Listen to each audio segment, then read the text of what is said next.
kit itself. Now, sometimes when you're using a lot of these tools, you got to remember to put oil on these, keep these nice and clean.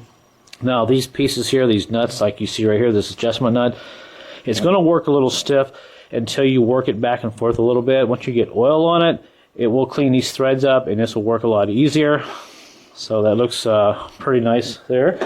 And here is the ball joint separator. Now, a lot of guys end up breaking these because what they do, they go ahead and they put these on, they start tightening this down, and they think they can just tighten this down until they separate whatever they're trying to separate.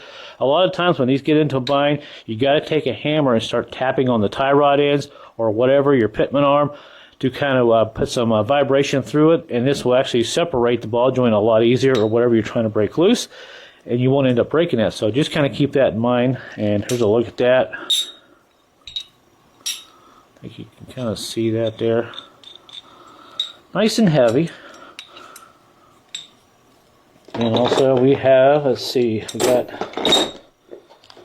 probably another tie rod end remover here.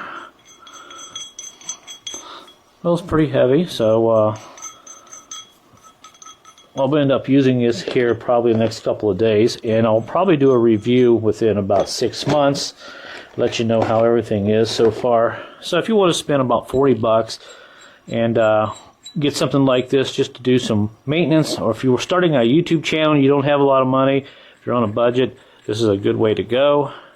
And seems pretty solid there. And there's the option here, you can use an Allen socket here, or you can use actually a regular socket on the outside. I think you can kind of see that there. In case you're getting into an area where you can't get a socket on this, you can get an Allen socket on the inside of that. And here is a gear puller, or whatever you want to use. Tie rod end, ball joint. You can probably use this a lot of different